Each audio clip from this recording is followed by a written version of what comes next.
everyone, welcome to the new episode of Architalks. Today we are going to talk about Adolf Loos and Sulu Wien's perspective on understanding and harmonizing beauty in architecture. Don't miss this informative episode. Hope you enjoy it. Loos defines the concept of aristocrat not only as a social class, but as an individual at the highest level of humanity, who understands the needs of the lower classes. He considers it natural for the common people engaged in traditional arts to create ornamentation. For example, the weaving patterns of African natives, Persian carpets, of the lacework of Slovak peasant women are cultural expression of these societies. According to Loos, while a revolutionary sees these decorations as unnecessary and wants to eliminate them, a true aristocrat seeks to understand and preserve them as they are. Loos acknowledges that craftsmen find satisfaction in creating ornamentation and that this is their form of art. He recounts how he rewarded his shoemaker by paying him more for his work, but when he requested completely plain shoes, the craftsman lost his enthusiasm. From this, he concludes that ornamentation may be a necessity for some societies, as they have no other alternative for artistic and spiritual fulfillment. He traces the origins of art to primitive, instinctual impulses in humans. He states that the first works of art contained erotic symbols and that the beginning of ornamentation was linked to these impulses. However, in modern societies, such expressions are regarded as degeneration. However, according to Loos, some conservative circles do not want ornamentation to disappear and try to prevent it. The Austrian state, by attempting to halt industrialization and cultural progress, supports old ornamentation habits. This protective stance of the state aims to keep the people backward and make governance easier.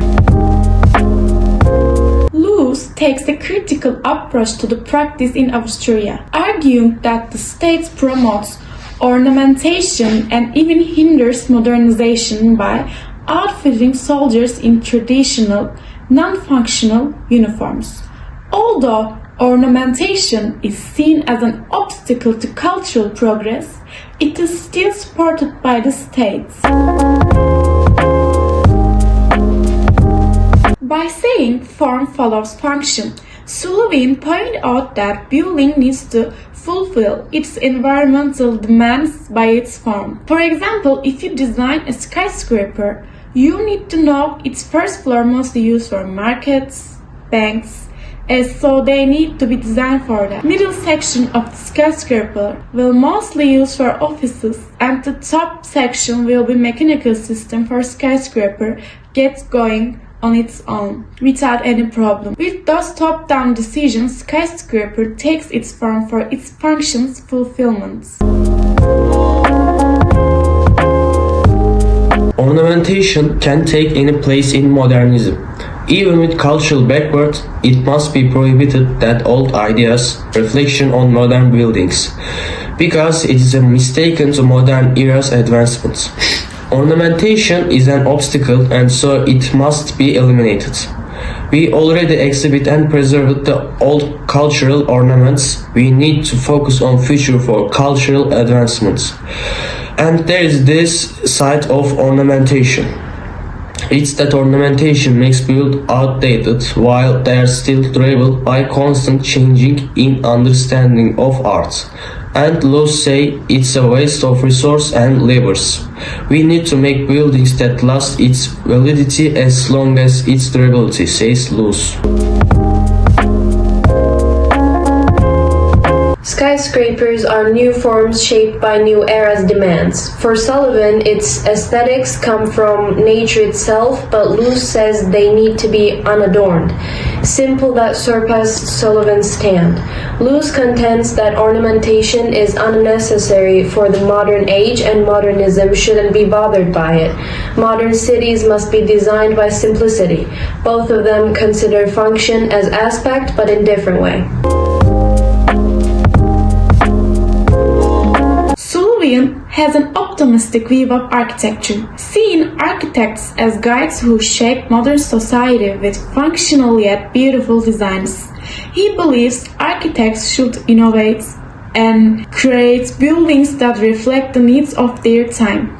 In contrast, Lewis takes a more critical approach. He argues that ornamentation distracts from the true purpose of architecture and limits creativity.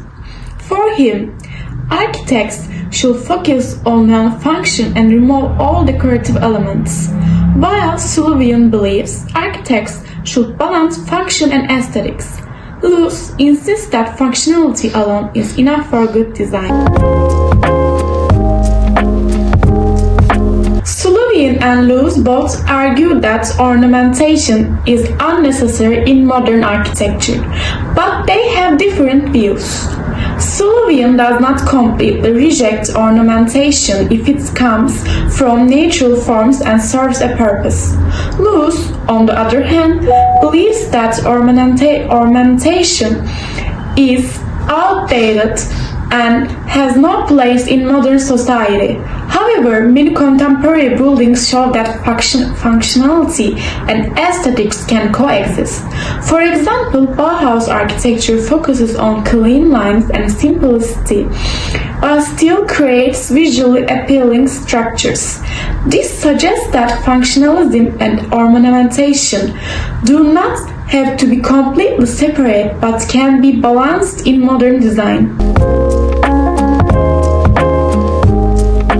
Sullivan's principle, form ever follows function, is one of his greatest contributions and a cornerstone of modern architecture. This idea suggests that a building's shape should emerge from its function. In other words, an office building should be designed as an office, and a museum should look like a museum.